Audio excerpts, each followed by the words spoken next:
मेरे प्यारे बच्चों, आज की क्लास में हम लोग 12 फिजिक्स के करंट इलेक्ट्रिसिटी के मोस्ट इंपॉर्टेंट ऑब्जेक्टिव और सब्जेक्टिव क्वेश्चन करने जा रहे हैं माय डियर।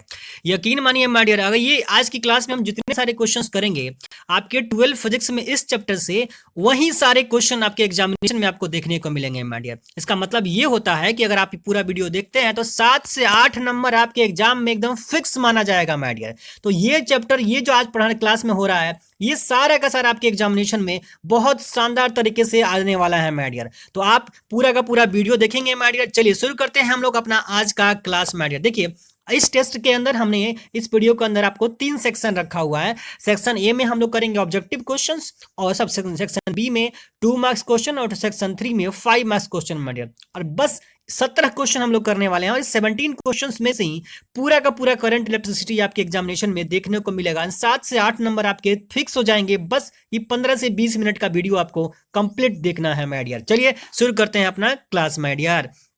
चलिए सेक्शन नंबर ए पे सबसे पहले आपको मैं लेकर के चलता हूं, जहां पे हम लोग ऑब्जेक्टिव क्वेश्चंस करेंगे। देखिए, पहला number objective question section A में हम लोग के पास क्या है, कह रहा है कि the power of electric circuit is, विद्युत परिपथ की शक्ति कितनी होती है। तो माय डियर कितना होता है, वी स्क्वायर बाई आर होता है। ऑप्शन नंबर सी हमारा करेक्ट आंसर होगा इसका, V square by R. Electrical circuit में पावर की वैल्यू होती है वी स्क्वायर बाई आर। आप चाहें तो इसके अलावा भी लिख सकते हैं कि सर पावर की वैल्यू और भी होती है क्या, बोला हाँ बिल्कुल, आई स्क्वायर आर होती है, आई स्क्वायर आर लिख सकते हैं, या voltage into current V I भी लिख सकते हैं, V I I square R या वी स्क्वायर बाई आर। तो हम ऑप्शन के हिसाब से चलेंगे, सी नंबर ऑप्शन हमारा करेक्ट आंसर होने वाला है। आगे चलिए सेकंड नंबर क्वेश्चन आप सभी को सामने लेकर चलता हूं। सेकंड नंबर क्वेश्चन देखिए क्या कर रहा है, ampere hour is unit of, ampere घंटा किसका मात्रक होता है। अब ये क्वेश्चन में बच्चा बड़ा फंस जाता है कि सर ये क्या आ गया हमारे सामने। देखिए, इस क्वेश्चन का अगर आपको जवाब देना है माय डियर, तो आपको करंट के डेफिनेशन पे जाना पड़ेगा। Electric current I equal to होता है क्यू बाई टी, ये आप जानते होंगे। ये आई इजकल टू होता है क्यू बाई टी, आवेश की प्रवाह का दर को हम धारा बोलते हैं। अब आप समझिए कि यहां से हम लोग क्या Q equal to I into T लिख सकते हैं, बोला लिख सकते हैं सर। ये देखिए, ये जो T भाग कर रहा था यहाँ पे, ये T जा करके I के साथ यहाँ गुना कर जाएगा, T जा करके I से गुना कर जाएगा, तो Q बराबर आई टी हो जाएगा। और ये देखिए, I यानी कि करंट, और करंट का मात्रक होता है आपको पता ही है एम्पियर, और टाइम का मात्रक क्या होता है, सेकेंड, मिनट या घंटा। तो आप देखेंगे यहाँ पे घंटा लिखा हुआ है, तो एम्पियर और घंटा, और एम्पियर और घंटा किसका मात्रक आ रहा है माय डियर, देखिए क्यू का, क्यू बराबर ना आई टी है, तो एम्पियर घंटा किसका आया, क्यू का। और क्यू क्या है, चार्ज है, आवेश होता है माय डियर। तो इस क्वेश्चन का हमारा करेक्ट आंसर क्या हो जाएगा, बी नंबर, आवेश हो जाएगा, चार्ज की वैल्यू हो जाएगी। एम्पियर घंटा किसका मात्रक हो जाएगा, चार्ज का। और वैसे आपको चार्ज का यूनिट पता ही है कि सर क्या होता है, कूलम्ब होता है। क्या होता है, कूलम्ब होता है, एसआई मात्रक, लेकिन इसके अकॉर्डिंग एम्पियर घंटा होगा। ठीक है, चलिए आगे चलते हैं, क्वेश्चन नंबर थर्ड पे चलते हैं। थर्ड नंबर ऑब्जेक्टिव क्वेश्चन देखते हैं। बहुत ही ज्यादा बार ऑब्जेक्टिव एग्जामिनेशन में पूछा जाने वाला क्वेश्चन है my dear, question number third. काफी ज्यादा बीबीआई क्वेश्चन है ये। कहता है कि Kirchhoff's loop law follows which conservation law. Kirchhoff का जो बंदपास का नियम है वो किस संरक्षण सिद्धांत का पालन करता है। तो किरचॉफ्स का जो बंदपास का नियम होता है वो ऊर्जा संरक्षण सिद्धांत, बी नंबर ऑप्शन जो है एनर्जी, ऊर्जा संरक्षण सिद्धांत का पालन करता है। इसके अलावा किरचॉफ का करंट लॉ भी होता है, जिसे हम लोग संधि का नियम कहते हैं। तो संधि वाला जो नियम होता है वो आवेश संरक्षण सिद्धांत का पालन करता है, ए नंबर ऑप्शन हो जाता है। अगर यहाँ पे बंदपास की जगह पे आपको क्या लिखा होता है माय डियर, यहाँ पे लिखा होता है जंक्शन यानी कि संधि का नियम माय डियर। चलिए क्वेश्चन नंबर फोर्थ पे चलते हैं हम लोग के पास। फोर्थ नंबर क्वेश्चन क्या कहता है, फोर्थ नंबर क्वेश्चन कहता है कि हीट स्टोन ब्रिज से क्या मापा जाता है। My dear, Wheatstone bridge से हम लोग रेजिस्टेंस मापते हैं। तो ये पोटेंशियल तो गलत हो गया, डी नंबर ऑप्शन। अब हमारे पास option number A B C है, जिसमें 3 रेजिस्टेंसेस दिए गए हैं। तो हमें कहीं भी ये नहीं लिखा गया है कि हम लोग ज्यादा रेजिस्टेंस नापेंगे कि कम रेजिस्टेंस माप सकते हैं, इसीलिए दोनों की पॉसिबिलिटी हो सकती है। तो ऑप्शन नंबर क्या हो जाएगा, C, both low and high resistance, कम और निम्न प्रतिरोध या उच्च प्रतिरोध दोनों भी यहां से माप सकते हैं। किससे my dear, Wheatstone bridge से। तो ऑप्शन क्या हो जाएगा, सी नंबर हमारा आंसर हो जाएगा। ठीक है, क्वेश्चन नंबर 5 पे चलते हैं आप सभी के लिए। 5 नंबर क्वेश्चन देखिए क्या है, कहता है कि this sensitivity of potentiometer is increased by, विभवमापी की सुग्राहिता जो है हम लोग कैसे बढ़ा सकते हैं हमारे। तो देखिए पोटेंशियोमीटर विभवमापी की अगर सुग्राहिता सेंसिटिविटी आपको इंक्रीज करनी है माइडियर, तो हमारे पास दो ऑप्शन है। क्या सर, आप क्या कीजिए, लेंथ को इंक्रीज कर दीजिए, लंबाई को बढ़ा दीजिए। जो तार होता है विभवमापी में हम लोग 4 से 10 मीटर के आसपास तार इस्तेमाल करते हैं। ठीक है, तो आप जितना ज्यादा लंबा तार रहेगा उतनी ज्यादा उसकी सेंसिटिविटी पोटेंशियोमीटर की उतनी ज्यादा होगी। तो आंसर क्या होना चाहिए, लंबाई। लेकिन ये करंट को कम करके, जो बी नंबर ऑप्शन है, बी नंबर, इसमें लिखा है डिक्रीजिंग करंट, यानी धारा को घटा करके, करंट को कम करके। तो ये भी आंसर हमारा करेक्ट है। धारा को कम करके भी हम सेंसिटिविटी को बढ़ा सकते हैं, या लेंथ को भी बढ़ा करके हम लोग सेंसिटिविटी बढ़ा सकते हैं। बोला सर हमारे पास तो ये एमसीक्यू क्वेश्चन है, इसमें तो कोई एक ही आंसर हम मानेंगे ऐसे केस में। तो हाँ, ऐसे केस में ये दोनों ऑप्शन सी में, डी, बी और डी दोनों सही है आपके पास। लेकिन आप टिक करेंगे किसको, लेंथ वाले को। किसको टिक करेंगे माय डियर, लेंथ वाले को, कि लेंथ को बढ़ा करके, लंबाई को बढ़ा के आप सेंसिटिविटी बढ़ा सकते हैं। ठीक है, चलिए आगे बढ़ते हैं हम लोग। क्वेश्चन नंबर 6 पे चलते हैं। क्या कहता है, ध्यान से पढ़ेंगे। क्वेश्चन नंबर 6 कहता है कि विद्युत हीटर में कौन सा तत्व का इस्तेमाल किया जाता है। आपको इलेक्ट्रिक हीटर के अंदर कौन सा एलिमेंट आप यूज करते हैं, तो आप नाइक्रोम का इस्तेमाल करते हैं। किसका इस्तेमाल किया जाता है, नाइक्रोम का इस्तेमाल हम लोग करते हैं। किसके लिए, हीटर में। हीटर में हम लोग नाइक्रोम का इस्तेमाल करते हैं। इसके अलावा जो आप आयरन होता है जिससे आप कपड़ा प्रेस करते हैं मेडियर, उसमें भी हम लोग नाइक्रोम का ही इस्तेमाल करते हैं। और ये जो टंगस्टन है इसका इस्तेमाल हम लोग बल्ब में करते हैं। तो ये भी एक ऑब्जेक्टिव क्वेश्चन होता है कि बल्ब का फिलामेंट हम लोग में क्या लगाते हैं, तो बोला सर टंगस्टन लगाते हैं बल्ब के फिलामेंट में। ठीक है, चलिए आगे चलते हैं। क्वेश्चन नंबर 7 पे चलते हैं। 7 नंबर क्वेश्चन आप सभी के सामने क्या कहता है, कहता है कि the dimension of electromotive forces, electromotive force का यानी विद्युत वाहक बल का बीम आपसे पूछ रहा है। देखिए विद्युत वाहक बल या ईएमएफ कर हम कहें तो ये एक्चुअली में होता क्या है, ये वोल्टेज ही है। ये क्या है माइडियर, ये वोल्टेज ही है। विद्युत वाहक बल या ये इलेक्ट्रोमोटिव फोर्स, ये दोनों क्या है, वोल्टेज है। इसका मतलब हमसे को वोल्टेज का पूछ रहा है बीमा, तो हमको वोल्टेज का बीमा याद होना चाहिए कि सर 1231 होता है। ईएमएफ का जो डायमेंशन है या वोल्टेज का जो डायमेंशन है वो कितना होता है, 1231 होता है, 1231। और ये 31 जो होता है वो माइनस में होता है। तो आप देख लीजिए कहाँ दे रखा है, ऑप्शन नंबर डी देखिए। ऑप्शन नंबर डी में देखिए एम का पावर कुछ नहीं लिखा है तो हम 1 मान सकते हैं। तो 1 2 3 1, देखिए 1 2 3 1, 1231 हो गया कि नहीं हो गया, 1231। और 31 का है माइनस में है, तो ऑप्शन नंबर हमारा डी करेक्ट आंसर होगा। वैसे अगर आप बनाना चाहते हैं कि सर हमको याद नहीं है, आप बताइए कैसे हम लोग बना सकते हैं, तो आप वैसे भी पोटेंशियल के डेफिनेशन से लिख सकते हैं कि पोटेंशियल होता है, जो वोल्टेज होता है उसका definition work done by charge होता है। वर्क, कार्य का जो बीमा होता है वो ml² टी का पावर -2 होता है कार्य का बीमा, और आवेश का बीमा होता है AT होता है। तो ये A ऊपर जाएगा तो -1 और T ऊपर जाएगा तो -2 पहले से है, -3 हो जाएगा। तो ऑप्शन नंबर हमारा डी हो जाने वाला है। क्या हो जाएगा, डी नंबर ऑप्शन हो जाएगा 1231। ठीक है, चलिए आगे बढ़ते हैं। क्वेश्चन नंबर 8 की तरफ बढ़ते हैं। क्या कहता है, जरा 8 नंबर क्वेश्चन देखिए आपके सामने क्या है माय डियर। जब किसी अर्धचालक का तापमान अगर बढ़ाया जाता है तो उसका प्रतिरोध क्या होता है माय डियर। हम लोग किसका टेम्परेचर इंक्रीज कर रहे हैं सर, सेमीकंडक्टर का। किसका, सेमीकंडक्टर का, अर्धचालक का तापमान। तो अर्धचालक का अगर तापमान बढ़ाइएगा तो उसका रेजिस्टेंस जो होगा वो डिक्रीज कर जाएगा, घट जाएगा। डिक्रीज माने क्या होता है, घटना, इंक्रीज माने बढ़ना। तो डिक्रीज कर जाता है, कम हो जाता है, यानी उसके अंदर चालकता का गुण उत्पन्न हो जाता है। किसमें, अर्धचालक में। अर्धचालक यानी सेमीकंडक्टर का अगर तापमान बढ़ाया जाएगा तो उसका रेजिस्टेंस जो होगा वो डिक्रीज कर जाता है, घट जाता है। लेकिन इसका ठीक उल्टा होता है किसमें, कंडक्टर में। अगर हमारे पास कोई चालक होगा, सपोज कीजिए कि यहाँ सेमीकंडक्टर न लिख करके, अर्धचालक न लिख करके चालक लिखा होता, कंडक्टर लिखा होता माय डियर, तो कंडक्टर के केस में अगर हम टेम्परेचर बढ़ाएंगे माय डियर, टेम्परेचर बढ़ाएंगे तो उसका रेजिस्टेंस भी क्या हो जाएगा, बढ़ जाता है। काफी ज्यादा इंपॉर्टेंट क्वेश्चन होता है, और मेरा ये मानना है कि इससे इंपॉर्टेंट कोई दुनिया में क्वेश्चन हो ही नहीं सकता कि तापमान बढ़ाने पे रेजिस्टेंस क्या होता है। रेजिस्टेंस बढ़ जाता है, किसका, कंडक्टर का, लेकिन यहाँ पे कंडक्टर नहीं पूछ रहा है, यहाँ पे आपसे सेमी कंडक्टर पूछ रहा है। तो सेमी कंडक्टर में उल्टा होता है, टेम्परेचर बढ़ाइएगा तो ये घट जाएगा। तो हमारा आंसर क्या होता? बी होता। आगे चलते हैं, क्वेश्चन नंबर 9 पे चलते हैं।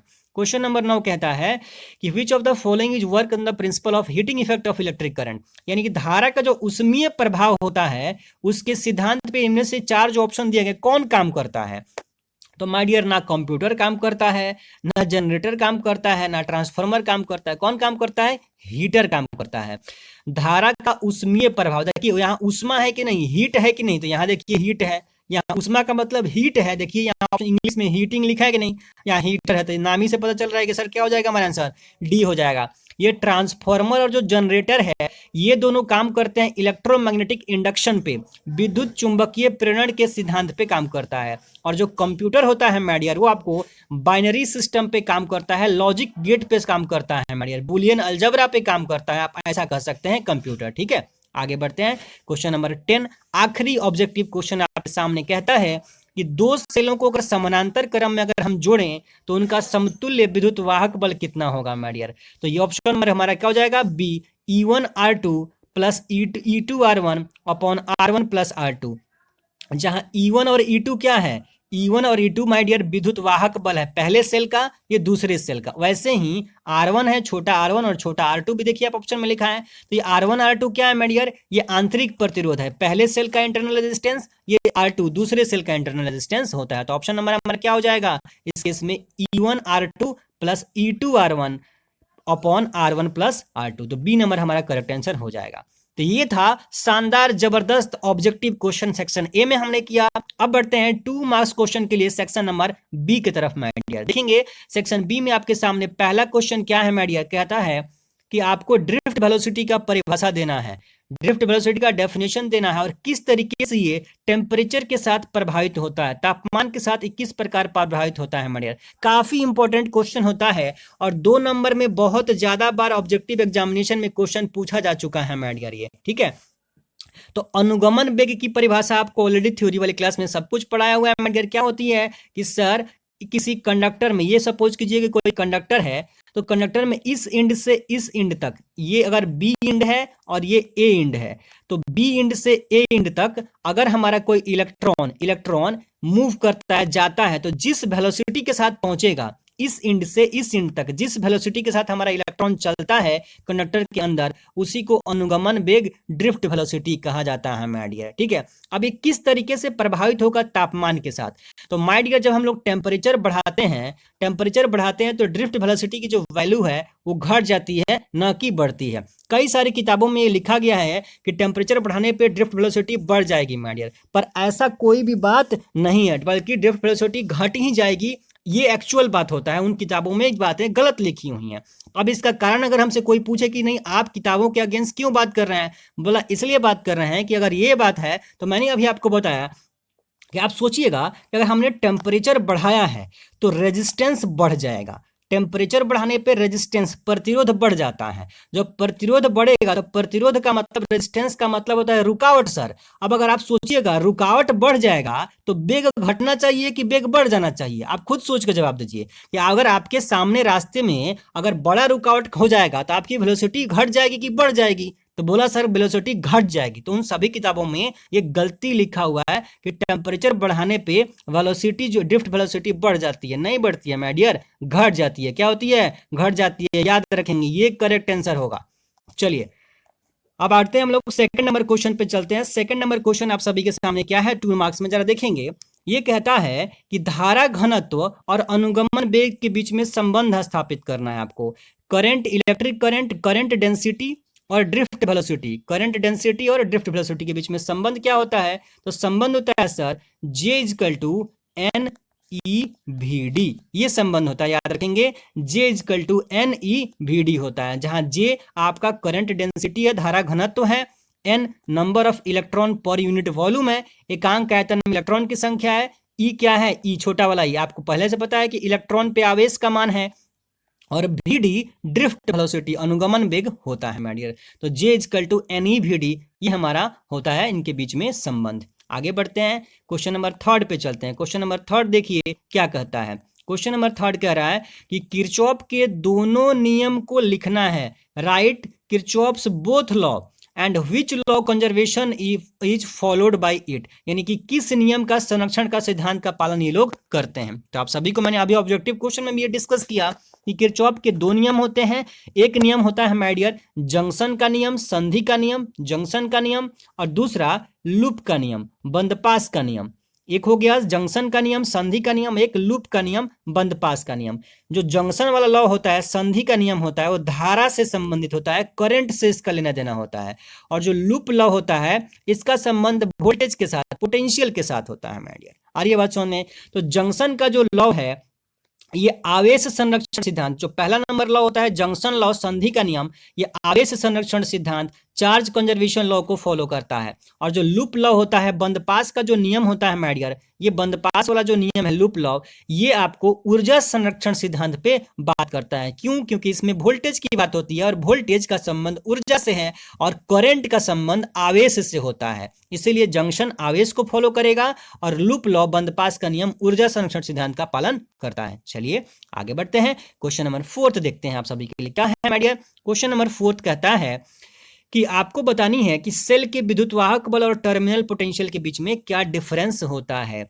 ईएमएफ और टर्मिनल पोटेंशियल में क्या डिफरेंस है। तो बहुत शानदार तरीके से मैंने इसका 4 डेफिनेशन, 4 डिफरेंस जो है आपको कॉपी में लिखा रखा है। क्लासेस जो थ्योरी वाली होती है इसमें कि जो सर ईएमएफ होता है ना, ये मैक्सिमम वोल्टेज है और इससे कुछ कम वोल्टेज होता है टर्मिनल वोल्टेज। हम लोग हमेशा डिस्चार्जिंग की बात करते हैं, न कि चार्जिंग की। डिस्चार्जिंग के केस में हमेशा ईएमएफ ज्यादा होगा और टर्मिनल पोटेंशियल कम होगा।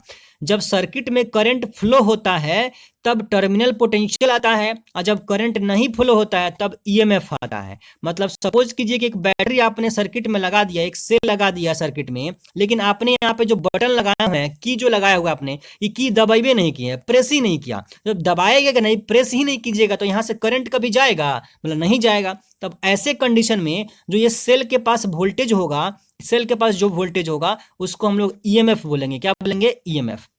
ठीक है, यानी विद्युतवाहक बल बोलेंगे। लेकिन जब आप इस बटन को प्रेस कर दीजिएगा, बटन दबा दीजिएगा, इस सेल से करंट निकलने लग जाएगा सर्किट में, और तब अब अगर देखिएगा यहाँ का वोल्टेज इस सेल के पास, तो वोल्टेज घट गया रहेगा। तो उस वोल्टेज को टर्मिनल पोटेंशियल बोलते हैं हम लोग। क्या बोलते हैं? टर्मिनल विभवांतर कहते हैं। माने करंट सर्किट में फ्लो होगा तब टर्मिनल विभवांतर आएगा, और जब करंट सर्किट में नहीं फ्लो हो रहा होगा तब सेल के पास जो वोल्टेज होगा उसको हम लोग ईएमएफ बोलते हैं, विद्युतवाहक बल बोलते हैं माय डियर। ठीक है, आगे बढ़ते हैं। लास्ट 2 मार्क्स में आखिरी क्वेश्चन आप सभी के सामने क्या है जरा देखेंगे। कहता है कि किसी सेल के आंतरिक प्रतिरोध को परिभाषित करें और उसके लिए व्यंजक प्राप्त करें। तो जो सेल का आंतरिक प्रतिरोध होता है वो उसके इलेक्ट्रोलाइट्स की वजह से आता है। माने सेल में जो आपको केमिकल पदार्थ होते हैं उसी की वजह से इंटरनल रेजिस्टेंस, आंतरिक प्रतिरोध उत्पन्न होता है माय डियर। और इंटरनल रेजिस्टेंस का अगर फॉर्मूले की बात करें हम लोग तो ई आर इजकल टू होता है ई माइनस वी बाई भी इंटू कैपिटल आर होता है माय डियर। जहां ये छोटा वाला आर आंतरिक प्रतिरोध है और जो ई है वो अभी हमने देखा क्वेश्चन नंबर 4 में ईएमएफ है, विद्युतवाहक बल है ई, और जो भी है वो टर्मिनल पोटेंशियल है, टर्मिनल विभवांतर है। ई विद्युतवाहक बल है, ईएमएफ है, और भी टर्मिनल पोटेंशियल है, विद्युतवाहक बल है, आपको टर्मिनल पोटेंशियल है। और जो आर लिखा है बड़ा वाला आर, ये एक्सटर्नल रेजिस्टेंस है, बाहरी प्रतिरोध होता है। आर कौन होता है? बाहरी प्रतिरोध। और छोटा वाला आर कौन है? आंतरिक प्रतिरोध। ठीक है, और ई है विद्युतवाहक बल, ईएमएफ, और भी है टर्मिनल पोटेंशियल। ठीक है, ये फॉर्मूला होता है। सेक्शन नंबर बी होता है इसके साथ ही कंप्लीट। अब बारी है सेक्शन नंबर सी के। 15 क्वेश्चन हमने डिस्कस कर लिया। अब आपके सामने 2 और क्वेश्चन जो कि लॉन्ग क्वेश्चन 5 मार्क्स क्वेश्चन है माय डियर। यानी कि इस चैप्टर से अगर 5 नंबर में क्वेश्चन कोई आएगा माय डियर, 5 मार्क्स में कोई क्वेश्चन आता है आप सभी के एग्जाम में, तो यकीन मानिए यही 2 क्वेश्चन आएंगे, अदरवाइज आएगा ही नहीं। ये तय है कि अगर सेक्शन सी में 5 नंबर का क्वेश्चन आपके बोर्ड एग्जाम में इन्हीं दोनों में से आएगा, नहीं तो नहीं आएगा। 100% बात ये तय है माय डियर। ठीक है, आप देखेंगे क्वेश्चन नंबर 1 इसका क्या कहता है सेक्शन सी का। आप सभी के सामने सेक्शन सी में जो क्वेश्चन नंबर 1 है वो कहता है माय डियर कि किरचॉफ के नियम लिखना है, जो कि अभी हमने डिस्कस कर लिया। हीट स्टोन ब्रिज की क्रिया विधि आपको लिखनी है और ब्रिज के संतुलित अवस्था के लिए व्यंजक आपको प्राप्त करना है। मतलब किरचॉफ्स लॉ लिखना है और उसके बाद आपको हीट स्टोन ब्रिज का व्याख्या करना है, पूरा हीट स्टोन ब्रिज आपका व्याख्या करना पड़ेगा। और उसके लिए बैलेंसिंग कंडीशन, संतुलित अवस्था के लिए व्यंजक आपको निकालना पड़ेगा। आप सभी को पता ही है कि संतुलित अवस्था में क्या होता है कि ऊपर के दोनों रेजिस्टेंस P बाई क्यू का जो मान होता है अनुपात, वो R बाई एस के नीचे के दोनों रेजिस्टेंस के अनुपात के बराबर होता है। P बाई क्यू बराबर होता है R बाई एस के बराबर होता है माइडियर, कब? संतुलित अवस्था में। और बोला सर संतुलित अवस्था बोलते किसको है? सर संतुलित अवस्था बोलते हैं हम लोग जब गैल्वेनोमीटर में, ये जी मतलब गैल्वेनोमीटर, आई माने करंट, गैल्वेनोमीटर में कोई करंट न फ्लो हो रहा हो, यानी आईजी का मान अगर 0 हो तो हम लोग इसको बैलेंसिंग कंडीशन संतुलित अवस्था बोलते हैं। और इस बैलेंसिंग कंडीशन पे संतुलित अवस्था में जो हीट स्टोन ब्रिज होता है उसमें ऊपर का दोनों रेजिस्टेंस यानी कि P और Q का जो अनुपात है वो नीचे के दोनों रेजिस्टेंस R और S के अनुपात के बराबर होता है माइडियर। ठीक है, चलिए आगे बढ़ते हैं। दूसरा क्वेश्चन क्या है इस आपके करंट इलेक्ट्रिसिटी का कि विभव मापी की, आप देखेंगे क्या लिखा है, विभव मापी की क्रिया विधि लिखनी है आपको सबसे पहले। उसके बाद क्या करना है कि दो सेल के विद्युत वाहक बल की तुलना करने के लिए आपको चित्र भी बनाना है, और चित्र बनाने के लिए उसके बाद उसको व्यंजक भी प्राप्त करना है, और फिर बतानी है कि विभव मापी की जो सुग्राहिता है, सेंसिटिविटी, हम कैसे बढ़ा सकते हैं। तो सेंसिटिविटी कैसे बढ़ाएंगे हमने अभी ऑब्जेक्टिव क्वेश्चन में आपका डिस्कशन कर लिया था माय डियर।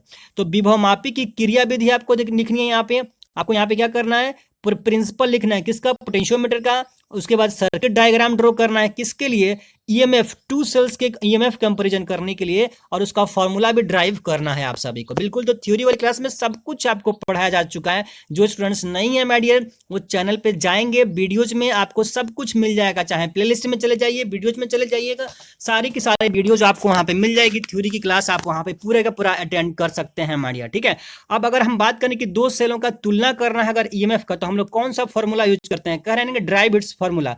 तो फॉर्मूला होता है my dear E1 by E2, E1 by E2 equal to होता है L1 by L2, E1 by E2 equal to L1 by L2। जहां ये पहला सेल का हो गया ईएमएफ, ये दूसरा सेल का ईएमएफ हो गया, और L1 जो है वो संतुलित लंबाई, बैलेंसिंग कंडीशन होती है, बैलेंसिंग लेंथ होती है पहले सेल के लिए, और दूसरे सेल के लिए आपको क्या होता है, L2 होता है बैलेंसिंग लेंथ माय डियर। तो E1 by E2 equal to L1 by L2, E1 by E2 equal to L1 by L2, ये हमारा फॉर्मूला ड्राइव आके होके आता है दो सेल्स के ईएमएफ की तुलना करने के लिए माय डियर। ठीक है, तो आशा करता हूं माय डियर कि ये आपका क्लास आज का बहुत शानदार तरीके से आपको पसंद आया होगा। जो 17 क्वेश्चन आज की क्लास में मैंने आप सभी को कराया माय डियर, अभी भी बोल रहा हूं मैं कि यह अगर करंट इलेक्ट्रिसिटी से जितना भी क्वेश्चन आएगा सब कुछ इसी में से आएगा माय डियर। तो ये आपका वीडियो जो है बहुत बहुत इंपॉर्टेंट है आप सभी के लिए, एग्जामिनेशन के लिए my dear. Best of luck my dear, मिलेंगे हम लोग फिर नेक्स्ट वीडियो के अंदर।